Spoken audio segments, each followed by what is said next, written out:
Hey guys, what's up? Welcome back to another episode of Drama Juseyo, and it's a Sunday discussion video, and we're talking about Radiant Office episode 1. I'm excited. I'm excited for a new drama. I'm excited that it's a lovely drama. So for those of you who don't know, I'm Sam, and that is, I point straight because I'm looking at my computer, but on either side is Morgan. Yep. And we're here to discuss all the fields that we're going to have for the next 16 episodes. So we hope you guys enjoy. If you do, please subscribe because we will be doing this every Sunday. So do you want to start us off? Yes. So Radiant Office is a really interesting drama because it's about a girl who has a hard time landing jobs, and she finds out that she has a terminal illness. So I thought that me and Sam both thought it'd be a really interesting drama to watch.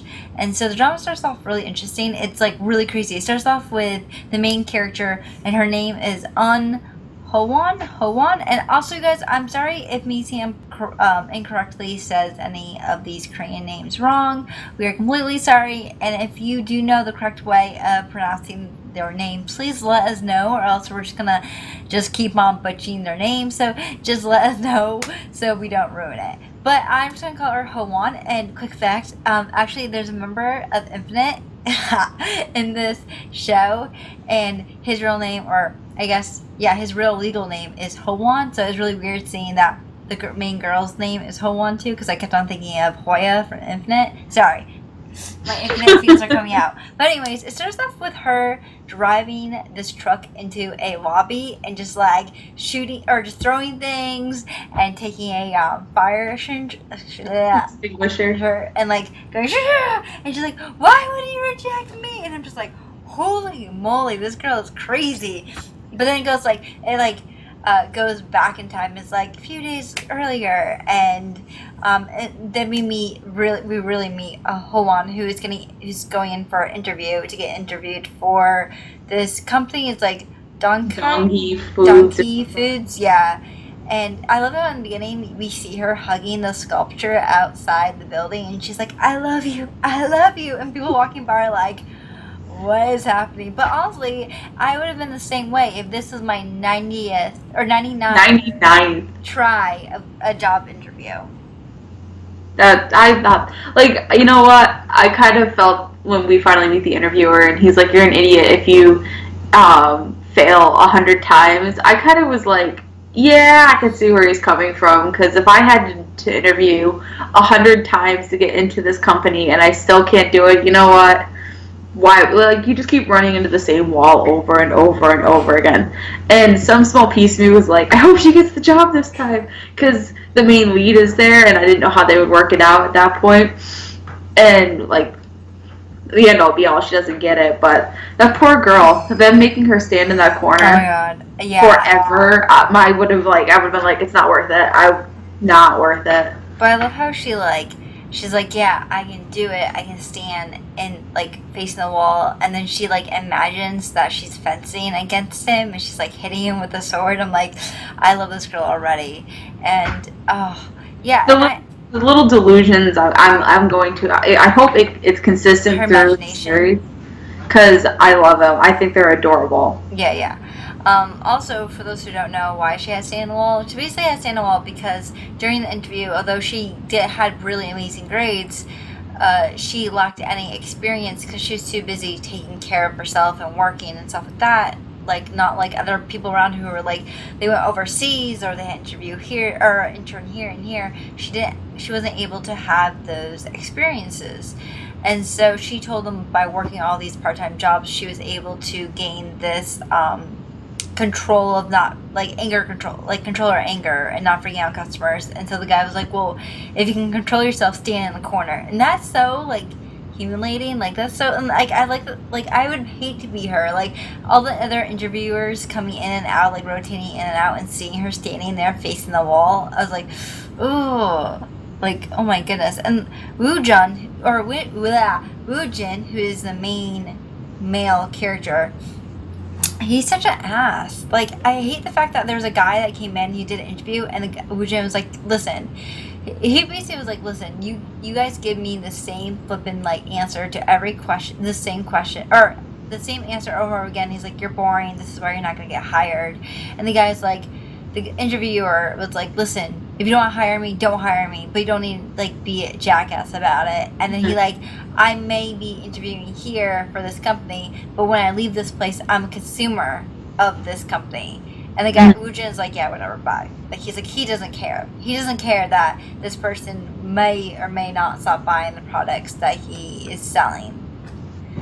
Yeah, I felt like I know you're like as an interviewer, especially with the number of people coming through, you're obviously going to hear the same like 100 answers over and over and over again, because most people when they go into interviews have like done not necessarily pre-interviews, but Yeah. I don't know if you do this, Morgan, but I kind of like pretend I'm already in the interview and they go through the questions in their head and they try and figure out like what's the best answer for it. And then generally when you get advice from other people, you hear the same things. You got to talk about your leadership, got to talk about how hard you work, got to talk about this, got to talk about that, hit all the main points. But the thing of it is, you're not the only one who's going to be hitting the same points. So I get the want for originality, but at the same time, you also want to play it safe because you want this job. Yeah, exactly. So obviously you're going to hear the same 100 things. Yeah, but yeah. Whatever. I think he was a little bit of a jerk and a little hard on interviewing people. Yeah. But then, of course, like, Hwe-Hyun got excited because the managers, not Woo-Jin, the other managers told her, like, oh my god, you did such a great job. We would be excited to have you work here. You'd be amazing here. Kind of like building her up. So she's like leaving the job interview, being like, I got this job. Yes, like I got it. And I'm gonna stick it. Like this is my job, and like this is my job. So she goes to work at her restaurant, or one of her part-time jobs, which is at a restaurant. And she's like, you can tell that she's so happy the fact that she knows that she nailed this interview, that she did amazing. And then she gets a call from her brother, which is Field Dog from Big Star. I didn't even know he was in the drama, and I was like, this guy, because he like, and like when they're talking on the phone to each other, he's like looking down like this, and so I was like, who is that? I know this person. Who are you? And I'm like, just look up at the camera so I can see your face. And so he didn't look up, so I googled it and I noticed that it was Field Dog, and I freaked out. I was like, oh my god, Hoya's best friend did this.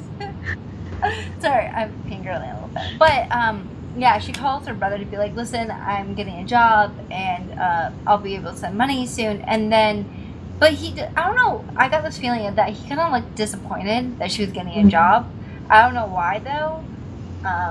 And then... Yeah, and I want to know a little bit more about the mother. What's wrong with her? Yeah, and then he gets called into the doctor's office, but we don't really know whether it's for him or for his mom, because I don't know why, but like the first thing I thought about is that it was his mom, their mom. What about you? Do you think it was for him or his mom? It's probably for his mom. Pretty sure. Yeah, that's what I kind of thought so too. I mean, and then we also meet Hwe-Hyun's, we also get to meet Hwe-Hyun's roommate, and her name is Hye-Hyo. I'm so horrible at this, I'm sorry. And oh my god, she is such a snap. I don't know, she's of course gonna be like the evil stepsister of the story, I feel like, don't you? How she they come in and she's like, give me the rent money. You're late, give me the rent money. And she's like, I'll give it to you tomorrow. And then when she finally gives her the rent money, she's like, actually my mom's in the hospital. Like I'm pretty sure she made that up just so she could get the money back. But yeah, when she gave her over the computer and she's like, I gotta move out, I'm gonna use this as collateral, instead of like wanting to know what's going on, she's like, does it work? Yep, yep. That's totally... that's awful. Yeah. And then we also find out that that Hwe-Hyun and her mom don't speak anymore. Like that they are having a hard time because her mom... There's something going on with that where her mom is angry with her, and she told her aunt that the only way that they was to keep talking is if she was able to land a job, which she does. So I'm interested to see why they're not in good terms and stuff like that. And then of course we also get to see a little glimpse of one of the other main characters, and his name is Kai-tek. I'm sorry, he's the guy with the glasses. He's a dork. I feel so bad for him. He got his heart torn to pieces. Yeah. I don't like, okay, Gina. Do-Ki-Take. What? Do-Ki-Take is his name. This is gonna be like a Chow Tae-Ho, where Chow Tae-Ho last missing night was so hard for me to pronounce. I was like, Chow, yeah. Do-Ki-Take. Well, I feel bad for him because his girlfriend, Gina, is a complete bitch wash to him. And, like, she breaks up to him because she's like, listen, you've been trying to pass the civil service exam for the past couple years. You haven't been able to find a job. You can't take me out to nice dates. You can't buy me nice things. I don't want to be your girlfriend. And, like, I kind of understand her frustrations where, you know, especially now in my life, like Sam's already has a ring on her finger, but for me now in my life, like when I date people, I usually like look at their jobs because of course you want someone to marry someone or date someone who's financially stable. I get the reason behind it because she's like he hasn't been able to do anything with his life and it's kind of sad, but then again she didn't need to be a witch to him and like just be mean to him. And it broke my heart the fact that when they were breaking up, he gave her his scarf and was like, "Listen, I know you get colds very easily, so take the scarf and be warm." And then she like ripped it off and like gave it to him. Well, it all kind of comes full circle, ironically, because now she and him are working in the office. That's episode 2. No, is it? Yeah. No. Yeah. Never mind. You can edit it out or just bleep me out, whatever. But this is why I hate doing this way, because it's like I get all the episodes mixed up. Anyway. Yeah, so she's a jerk. Anyway, plain and simple. Yeah. And I feel bad for him because, I mean, when he goes home and he cries and he's like, I want to do all these nice things for you and I want to be there for you and everything. It's like he wasn't not finding a job in spite of her. It just wasn't happening. It wasn't in the cards. And I mean, I don't know. Like this episode doesn't really explain if he tried to commit suicide or not. Well, he did. He did with him. Well, there was a part where he called her and he was drunk. He called Gia. He was drunk, and he called her and he was like, "Oh, can we get back together?" And she's like, "No, we can't." And she was on a date with another guy. And then we see him taking a sip of the soju and then taking one pill and then looking back at the pills and taking all of them. Mm-hmm. So he did commit suicide. We don't see Hwe-Hyun's character. I forgot his name. It's like Kai. It is. I know it. Don't say it. It's Kang-ho. Kang-ho? Yes. I don't have that one written down. We don't get to know like how he commits suicide or why, or we do find out why later on in the episode. But those two characters I feel like were the main, and then Hwe-Hyun's character came on like later on in the episode. But I find it really sad. Also, the minute that Hwe-Hyun found out that she didn't get a job, like she's out with her friends and she's like all happy because she thinks she's got this job, and then they say something about how like, hey, you didn't get that job at like that food place, and she's like, yeah, I'm pretty sure I did. I'm pretty sure I'm going to. And they're like, well, they already posted out the results, and she was like, her face was like, what? No. And oh my god. And I love the fact that it goes back to the beginning where she's in the truck and she's driving to the company and you're like, oh my god, some shit wild is gonna go down. But in reality, she's just on her scooter and she goes to stop, and instead of stopping, she just falls over, and the security guard is like, are you okay, miss? Are you okay, miss? So she imagined the whole thing. This crazy woman. Crazy people. Yeah. And then I can't remember if it was this episode or that episode or the second episode, so I'm not even gonna say it. Oh no, it was this episode. Friggin' Seok-jin ends up quitting. Yeah. Dong-Hwi Foods. Yeah. So like he's a jerk to everybody, and then he's like, okay, now that we've gone through the interviews and I've destroyed people's lives, like peace out. I'm done. See you later. I'm done.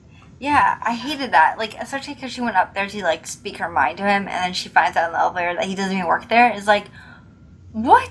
And also the fact that the other two managers actually liked him, or liked her, and she's like, are you kidding me? Like, I could have gotten this job if it wasn't for you, and now you don't even work here anymore. So it's like I can't even give you like peace of my mind. So that really sucked. Well, luckily for her too, at least she checked her email before she completely gave up her computer because she had another job interview coming up. And so that's exciting for her. Yeah. All hope is not lost. Well, yeah. And then we got like her getting really drunk and going to that bridge, and I like the fact that when she was walking to the bridge, there were like, because this is actually, they actually do, I know they do have these bridges in South Korea, or not, I'm not sure about all of them, but I know they do have another bridge where you walk and things light up, words light up as you're walking. I thought it was really cute how they're like, the words thing like popped up. It was like, how's your day? Was it good? Is your day rough? And it says cute stuff like that, like think of your loved ones, think of your cute like things, trying to talk like her out of committing suicide. And I was like, it breaks my heart the fact that they have to have that stuff in South Korea, but then again I thought it was like really cute to add into their story. Right. But I love how she commits suicide. She's just clumsy and she slips and falls. Yeah, pretty much, because she's yelling at her convenience store manager or owner, and the guy's like, "You're late," and she's like, "Listen, you have not paid me. You not paid me, but you didn't pay me the right amount, blah blah." And now she's yelling at him. She just like falls into the water, and while she's in the water, she sees the congratulations before her phone dies. And oh my goodness. Oh yeah, and then she goes to the hospital, and while she's in the hospital getting like brought back to life, we find out that when the day that she got into college, her father passed away from an illness. So I mean, I honestly think that she actually, I mean, part of me thinks that she actually could be sick because of the fact that her father passed away from illness, but we don't know.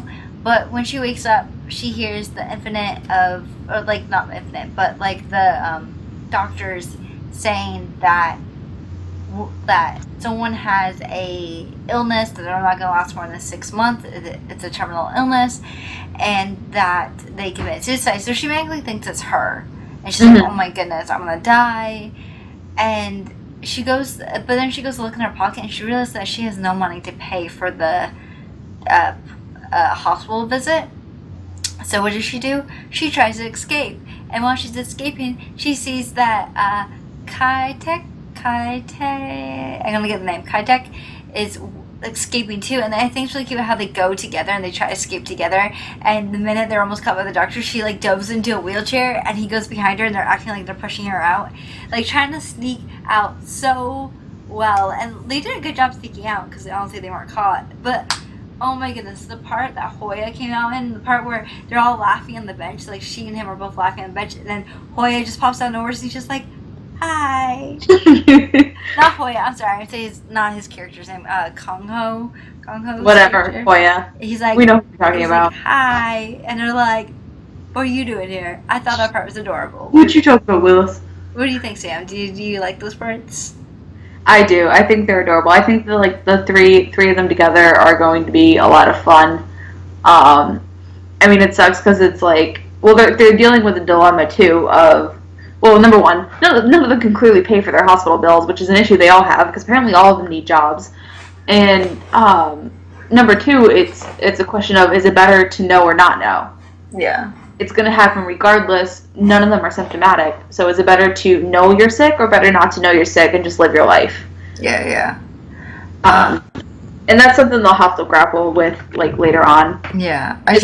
To just kind of live in the dark. Yeah. I just love the scene where they were both like, they went to the bridge and they're like screaming. They were each doing the recording their goodbyes to the loved ones, and it was so sad. But it was so funny how like later on the reporters came and the reporters were like recording them, and they were like, "Don't record us, don't take it." And then like Hoya's trying to like climb up the bridge and like, no, like they all start running and like, okay. So is not very fast at running, and she had one of the ambulance, like one of the EMTs right next to her. Why don't you just take his hand out and grab her, like, right? like she was right there? I know, and I love the fact that Woo-jin was watching the whole thing at his at the gym, and he's like, oh, they think their life is hard. Like, and I'm like, you're such an asshole. Like, what do you have to worry about? You have food to eat. Also, can we talk about the fact that he threw away all that flipping food from his old company? He's like, ew, this is gross. This is gross. This is gross. It's like, You know what? I can get it because it's kind of like when you leave someplace. A lot of times you don't leave on good terms, so you kind of leave with like grumpy angerness, and so everything that has to do with that ghee food, Dong-Hwi foods or whatever, he probably has a bad taste in his mouth by. So like everything's terrible to him because he kept saying things like, "Oh, this is bad," and why don't they make better products and everything. But I'm sure while he was working for them, it was all good products to him. So yeah, I can understand that. But I think he's still a douche. Probably good food. Yeah, totally. I was like, really. I also like the fact that when Hwe-Hyun, sorry to backtrack, when Hwe-Hyun was on the bridge, she was saying stuff like, what did I do that was so wrong? Do you think I wanted to be poor? Do you think I wanted to be jobless? Which is true. Like, she's so I feel her frustration. Like, she's so frustrated because she's doing it right. She did really good in school. She worked really hard. She did really hard at working jobs and stuff like that. But she can't land a corporation job, and it's so frustrating to her. And I can't but wonder if a lot of people in South Korea feel this way, if they're like frustrated over the fact that they can't find a job. And that's terrifying. That's absolutely terrifying for me because, like, although it's like kind of hard to get a job, but it's not like that hard going to all those interviews to find a job. Yeah, it's not, at least in the United States, it's not impossible. Like, it's hard, and especially, well, our unemployment rate's getting a lot better, but, like, we have the places of, like, they always hire kind of deal, like, we know where we can go if we need to get a job kind of deal. Yeah. But just the idea of you only work a job for a couple days to a couple months, and there's no stability whatsoever, that's terrifying. Yeah. Absolutely terrifying. You've got bills to pay, and they don't care if you have a job or not, and you've got rent to pay, and like your landlord doesn't care whether or not you have a job. Yeah. And 99% of people who go for job interviews, even though they ask the question, "Why do you want to work here?" Like, because I need the money. Like, that's why I want to work here. Exactly. And you got to come up with some crap answer about how like you think they're a great company or blah blah blah. And I mean, my last job interview, I was perfectly honest. I said, "Look, you're close to my place. You pay well. You've got good benefits, and I think I'll be good here." Like, that's. Sometimes you just gotta be honest, but... Yeah. I think so, too. But then we also find out why, Kang-ho, aka Hoya, tried committing suicide, and that's because his mother is so flippin' harsh to him. Like, his mother was like, I paid for all these things for you to be good at this, for you to be good at that, but then you can't even land a job. Like, we paid thousands of dollars to do this. And I get his mom's frustration, but to, like, throw things at him, I was like, no, Hoya! And Hoya's just like, sorry. And, like, it's so sad. Like, I was like, oh, my heart breaks. But that's the reason why Hoya's character committed suicide, or tried committing suicide. That mom is terrible. She is a terrible person. I'm like, what parent? Like, I know there are parents out there who are like that, but, like, why would you do that? Exactly. Like, it doesn't matter how many accolades you have in this world. Like, sometimes you're just not a good fit. Mm-hmm. Also, crap at job interviews. I mean... Right? Also, we find out that, because you said it before, where she gave her roommate her computer, and she found out she had another job interview. And then when she did the job interview, she meets Hoya's character, and Hoya's character is basically like, asks her if she went to the hospital to do a checkup, and she's like, no, I didn't. I don't want to know. I don't care. Which I'm gonna like, dude, you should care. Like, if you have a chance of being sick, shouldn't you get checked out?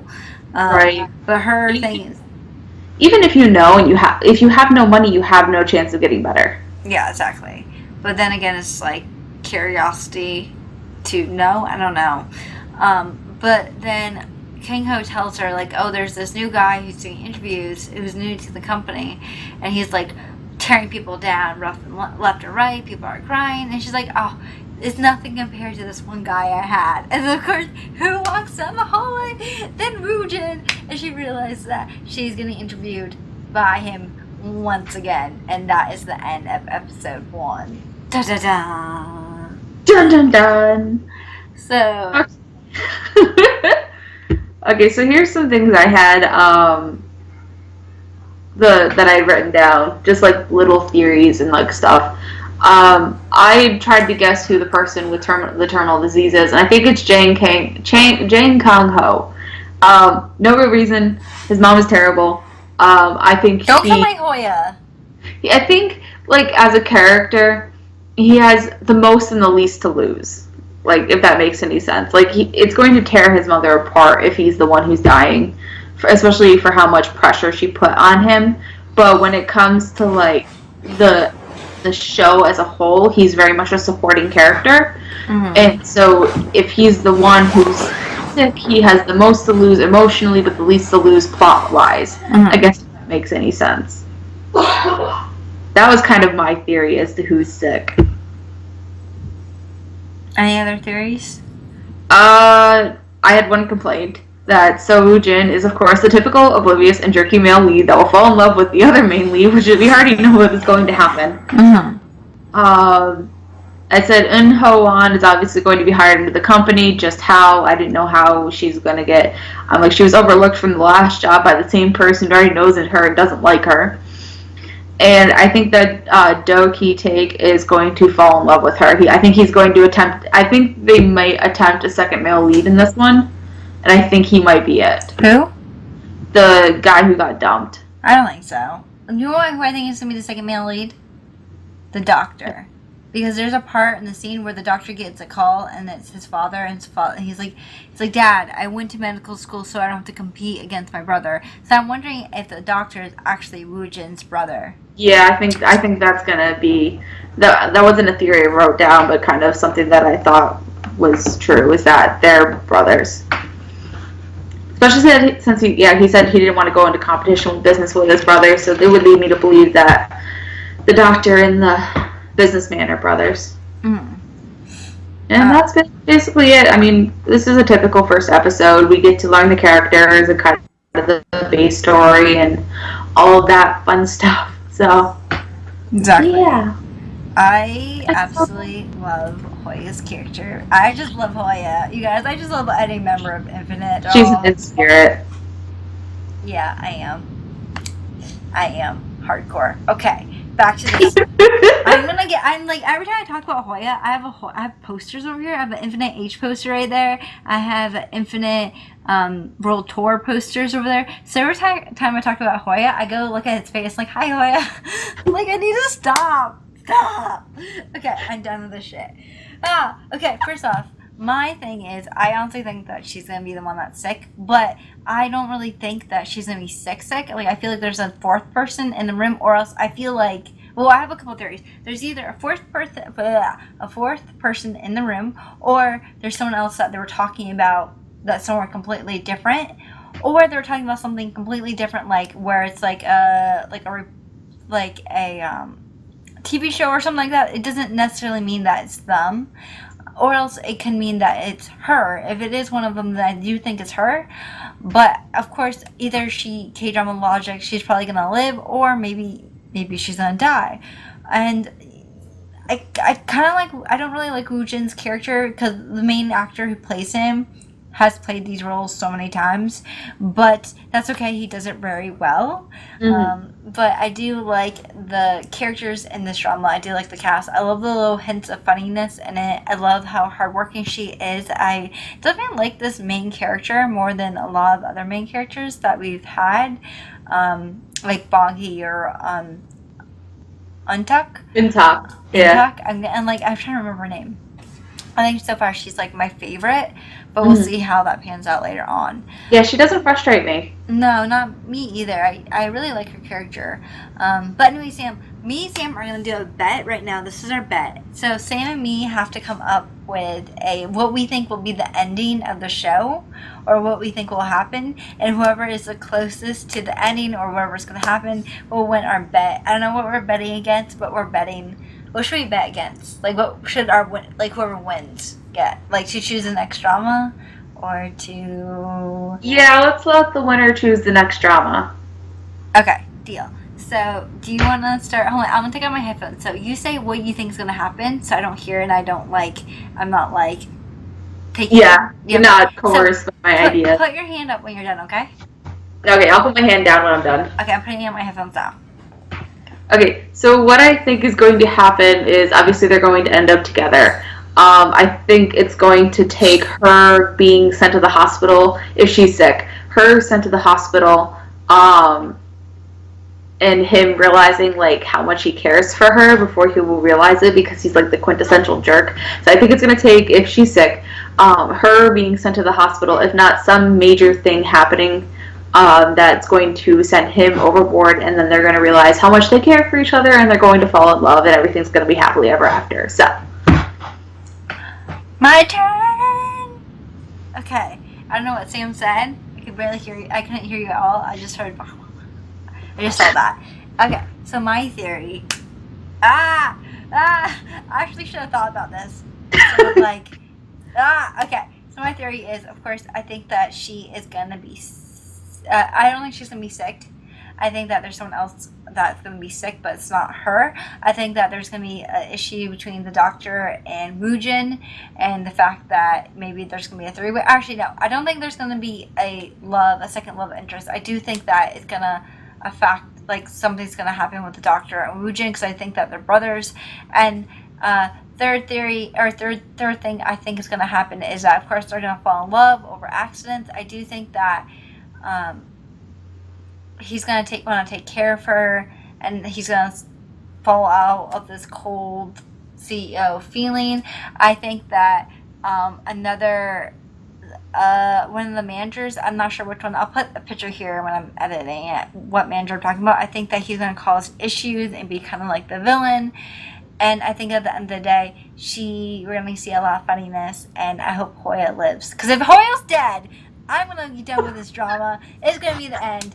The end. Okay? That's my theory, is that she is going to... I don't even think I said that. I think I just was like, maybe... Okay. She's going to be kind of sick. Or I don't think she's going to be sick. I don't think she's sick. Okay, that's my end. I don't think she's going to be sick. But I do, because I saw the preview. Oh, God. I've already switched teams. I'm pretty sure she's sick. I believe you. I think she's, like, you changed my mind. I'm pretty sure she's going to be the one that's sick. I think she's sick. Okay. I'll just say I think she's sick, and then doctor. I'll just leave in whatever I said. Hopefully that made sense, because I know a lot of times I'm just like, I think, and I change my mind. I contradict myself. So sorry.